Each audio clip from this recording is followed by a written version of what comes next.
Ya se ve la presentación, ¿verdad? Sí, ya se ve. Ok. Entonces, bueno, este esquemita solamente es para recordar lo que ya hemos estado revisando. ¿Se acuerdan que cuando veíamos al inicio la composición o la parte estructural de los vasos, veíamos que una capa importante en los vasos es justo el endotelio, que ahorita lo tienen aquí en esta parte que es la que da hacia la luz de los vasos. Y después ya vienen las células musculares que ustedes tienen aquí. Y ya después tienen contacto con lo que sería el tejido conectivo en el que vamos a encontrar nosotros fibroblastos, entre otros tipos de células, ¿de acuerdo?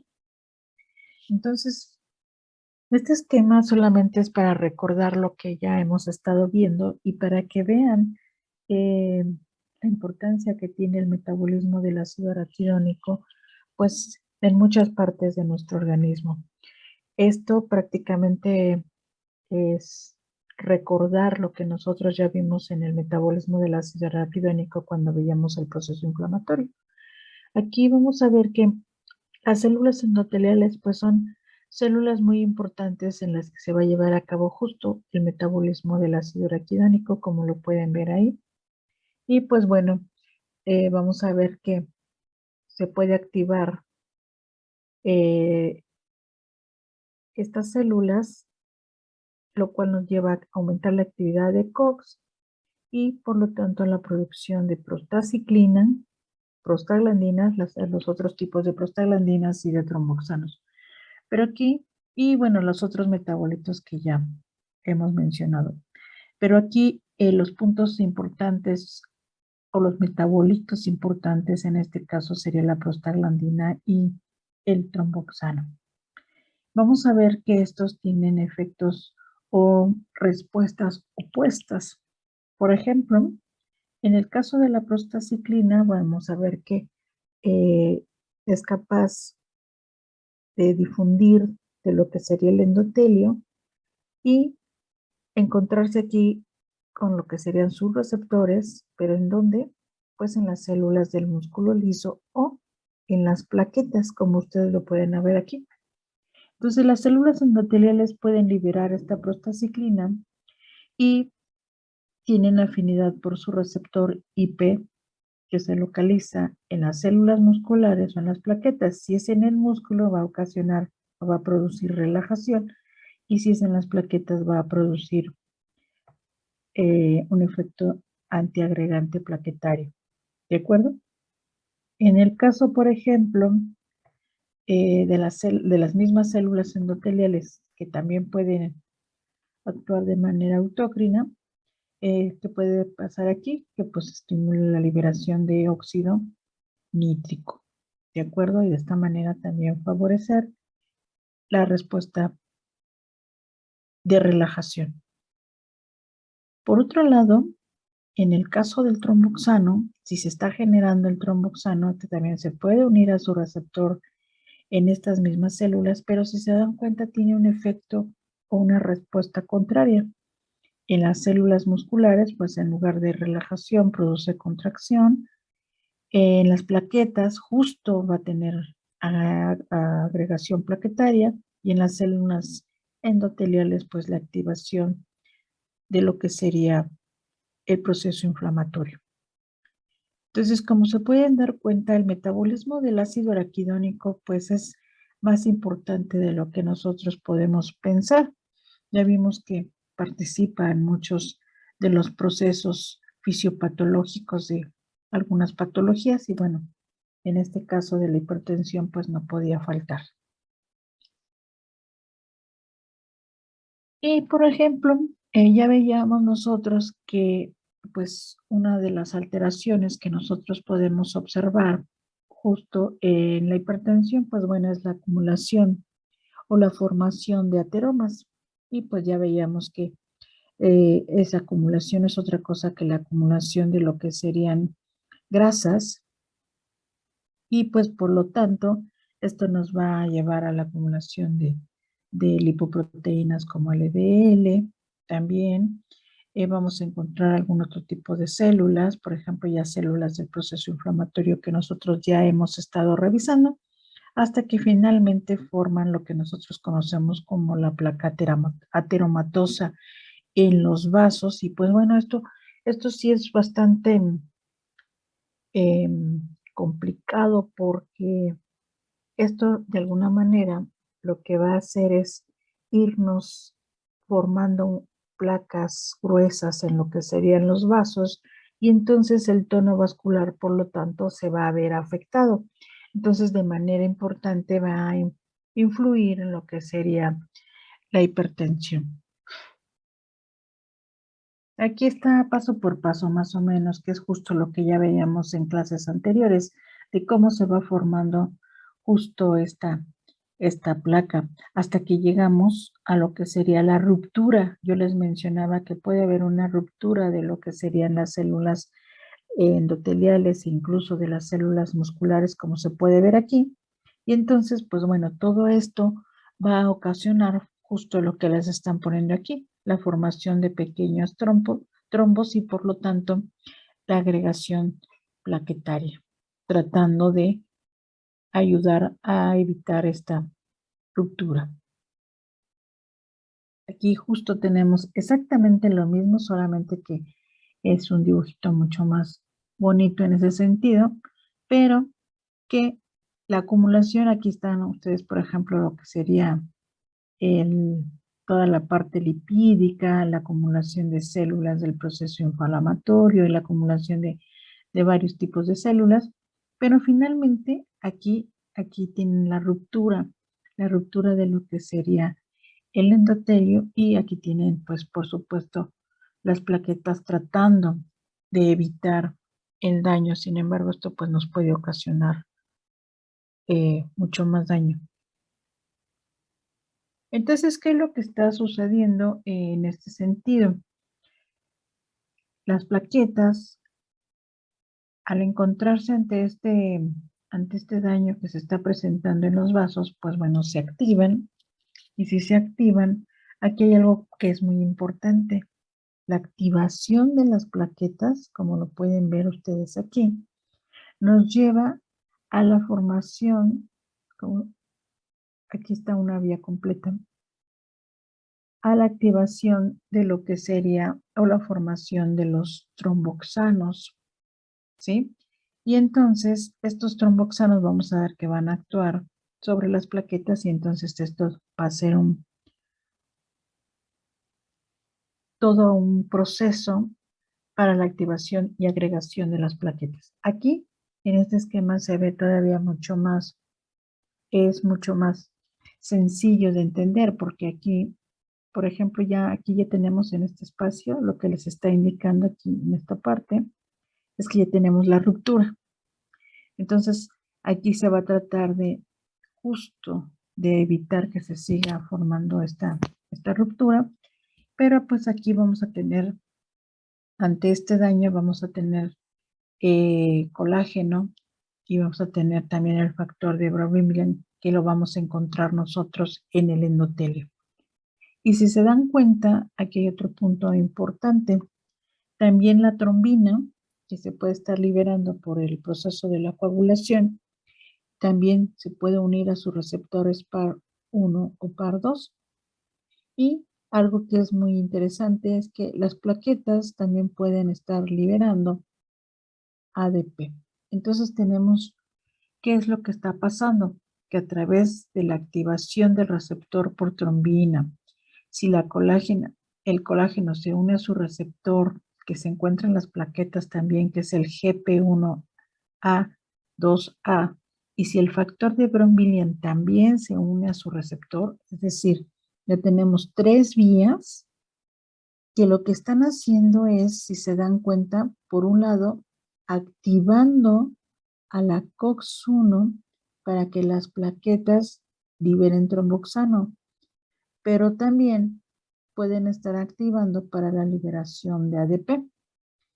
En el caso de las plaquetas, como lo veíamos en el esquema anterior, vamos a ver que el tromboxano, ya una vez liberado, puede unirse a su receptor en otra plaqueta y entonces va formando una cascada, es decir, vuelve otra vez a activar más plaquetas, libera más tromboxanos, pues estar liberando más ADP y entonces se vuelve todo una cascada completa. Otro punto importante que les decía, aparte de la activación de los tromboxanos, es que, por ejemplo, a través de la vía de trombina o a través de la activación del receptor de colágeno, vamos a ver que también se puede activar a los receptores GP2B, 3A, que se encuentran en una plaqueta y que se pueden encontrar en otra plaqueta, y que el fibrinógeno, como lo pueden ver ustedes aquí, el fibrinógeno lo que va a hacer es unir a estos dos receptores y entonces esto es lo que nos está favoreciendo la agregación plaquetaria, es decir, que una plaqueta se una a otra y así sucesivamente. Y la liberación de ADP que también se está dando, bueno, el ADP, aquí es un punto importante porque, por ejemplo, en bioquímica, seguramente ustedes solamente han visto que pues el ADP, el ATP, la MP, pues son moléculas que solamente nos enseñaron al inicio que solamente eran moléculas que formaban parte de los ácidos nucleicos. Y no, porque como ya hemos estado revisando, no solamente forman parte de los ácidos nucleicos, sino que también, por ejemplo, ya vimos que son segundos mensajeros, que pueden actuar como segundos mensajeros. En este caso, por ejemplo, el ADP, el ATP, por ejemplo, también tienen receptores. Y entonces, por ejemplo, en el caso del ADP, el ADP también se puede unir a sus receptores P2Y1, P2Y12 y nuevamente activar ¿qué? COX-1. Entonces, por lo tanto, esta plaqueta nuevamente vuelve a formar más tromboxano, vuelve a hacer exactamente lo mismo que hace un momento, vuelve a activar y entonces esto se vuelve todo un círculo vicioso, es decir, se vuelve a estar favoreciendo la agregación plaquetaria. Entonces, en este sentido, por eso veíamos que en la diapositiva anterior les decían que la prostaglandina tiene un efecto contrario, porque justo va a evitar la prostaciclina, puede tener un efecto contrario al tromboxano, a pesar de que son dos metabolitos del ácido araquidónico. En el caso de la prostaciclina evita lo que sería la agregación plaquetaria. Pero bueno, el problema aquí es que tenemos ya seguramente daño endotelial, también ya tenemos daño muscular seguramente, y pues bueno, esto nos está activando todas las vías y entonces pues la agregación plaquetaria se va a dar. En este caso, ¿qué creen que podemos nosotros utilizar para evitar justo esta agregación plaquetaria?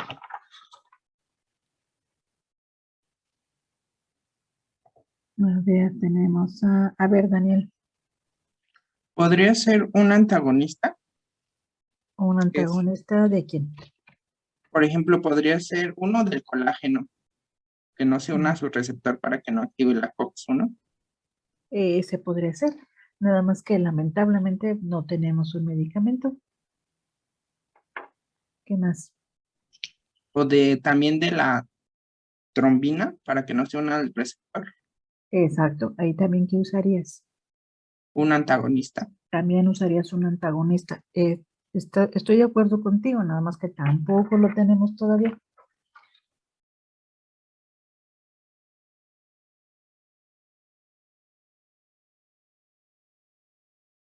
¿Qué más se te ocurre, Daniel? Este, un inhibidor de la COX-1. Un inhibidor de COX-1. Exacto, ese sí lo tenemos, ese sí lo usamos ya en la clínica. Es justo la aspirina. Por ejemplo, en el caso de la aspirina, de hecho, ustedes han visto en la televisión que les están, hay una propaganda que les dice que si ya tienen riesgo cardiovascular, pues pueden tomar aspirina.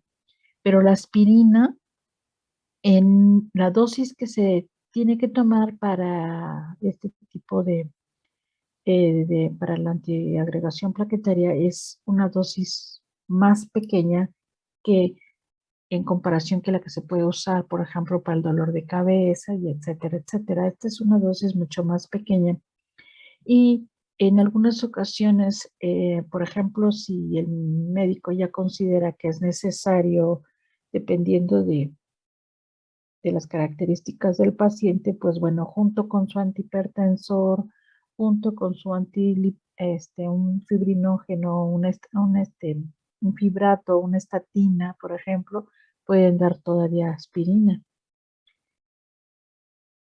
Y aparte, entonces sería su antihipertensor, un fibrato o una estatina y en este caso un antiagregante plaquetario que podría ser, por ejemplo, la aspirina en unas dosis mínimas.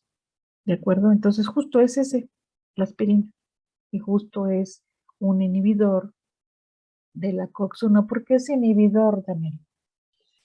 Porque se une y disminuye su actividad ¿La actividad de qué? de la COX-1. Porque disminuye la actividad de la COX-1, que es una enzima. ¿De acuerdo? Ahora, ¿qué otro, ya que estás inspirado, Daniel, qué otra alternativa podríamos tener? Mm, sería para que no se produciera prostaciclina, ¿no? Podría No, ser. para que no, en este caso es para que no se Ah, produzca tromboxano. mm,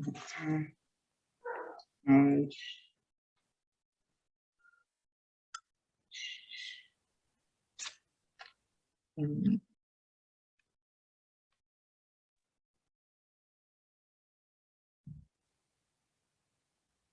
no, creo que sí, ya se me cortó la inspiración. ¿Qué pasó?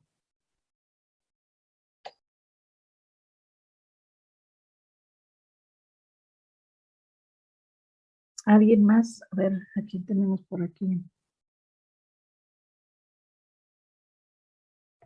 ¿Quién más?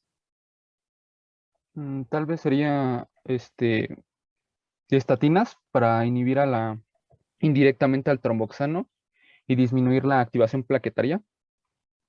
Mm, no. ¿Quién es? Es que no te alcancé a ver. Herrera. Ah, Pablo. No, Pablo. A ver, otra alternativa.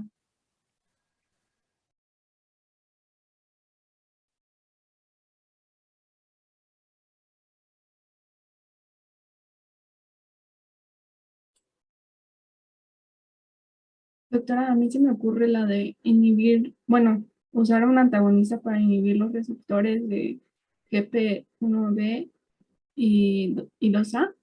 Ujú. ¿Quién fue? Yanel, Ah, Yanel. Exacto. A ver, otra vez. usar un antagonista para que se unan a los receptores GP1B y 2A.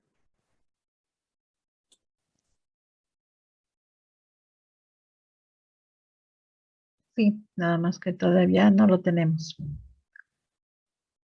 Doctora, ¿se podría utilizar fibratos para los receptores PAR1, para los receptores PAR?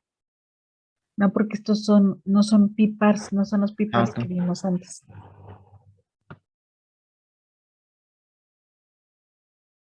¿Qué más?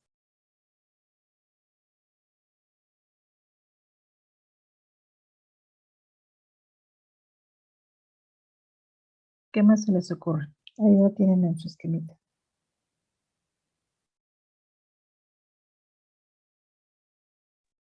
Se me ocurrió utilizar AINES. Sí, que ya lo dijeron. Ah, ok. Ya quedamos que la aspirina, ¿no? Es un AINE. Podría ser un inhibidor para la sintasa de tromboxano. Sí, podría ser. Así es, Daniel. Nada más que eso todavía nos falta por llegar a esa parte. Todavía no lo tenemos. En la clínica, o sea, sí hay fármacos inhibidores, pero que solamente los podemos utilizar, por ejemplo, a nivel experimental, pero en la clínica todavía no están. ¿Qué otro se les ocurre?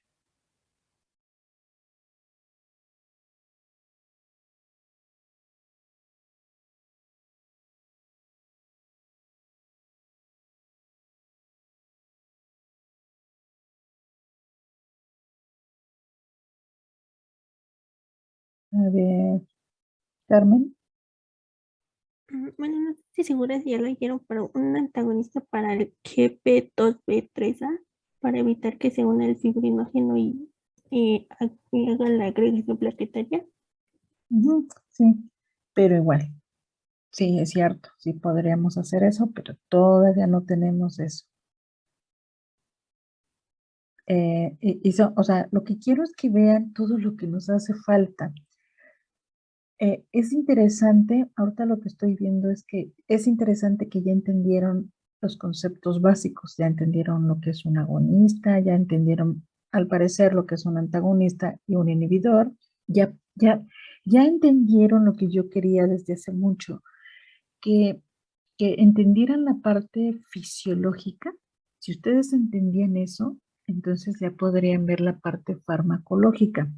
Entonces ahorita ustedes ya fueron capaces de, por ejemplo, de ver esa parte fisiológica y decir, ah, pues yo puedo inhibir aquí, yo puedo inhibir acá, yo puedo inhibir esta otra vía.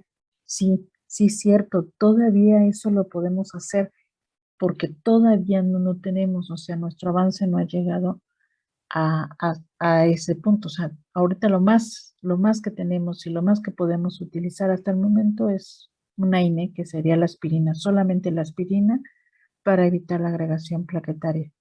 Oscar. Sí, entonces tenía también ahí duda, porque creo que de todos los mecanismos que han mencionado mis compañeros, creo que nada más hacía falta mencionar algún antagonista para el receptor de ADP. No sé si también exista, pero Sí existen, Oscar.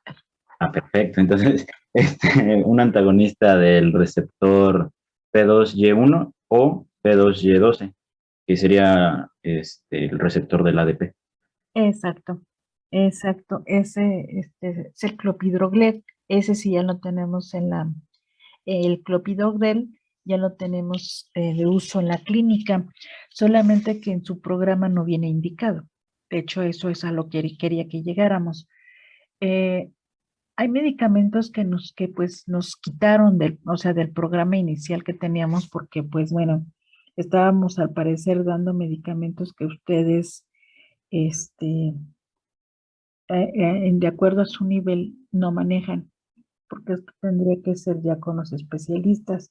Entonces, por eso se quitó, pero sin embargo, bueno, no está por demás que sepan que justo el clopidogrel es un antagonista de los receptores P2Y1 y P2Y12 y que sí, ya lo tenemos nosotros en la clínica, sí está en la clínica y sí se puede utilizar.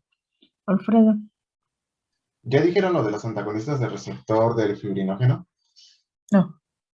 Pues lo del receptor GP2B y GP3A, que podría utilizar precisamente antagonistas de ese receptor. Que era lo que ya mencionaron, Alfredo. Sí, sí, sí. ¿Sí? Muy bien. Pero bueno, en este momento lo que quiero que vean es que, bueno, tenemos muchas vías, que tenemos muchas alternativas para evitar la agregación plaquetaria y que, pues bueno, en este momento, bueno, solamente nos vamos a quedar con el de la aspirina, ¿de acuerdo? Pero entonces, lo que quiero es que esto seguramente lo tienen ustedes que retomar en cardiovascular o seguramente en hemato. Lo tienen que retomar porque justo son mecanismos fisiológicos que, pues bueno, que son importantes de considerar. Entonces, pero ahorita, bueno, solamente nos vamos a quedar como que la aspirina, que es un AINE, se utiliza entonces para la agregación antiagregante plaquetario. ¿De acuerdo? ¿Tienen alguna duda hasta aquí? ¿Comentario?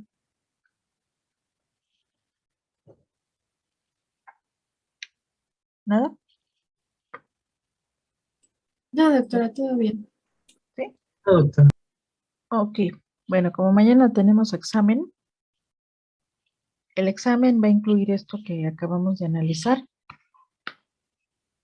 Y pues bueno, lo dejamos hasta aquí. Mañana tenemos examen y la próxima semana continuamos con lo que sería diabetes. Y los temas que faltan los voy a repartir para exposición. Entonces, ahí sí me gustaría que me dijeran,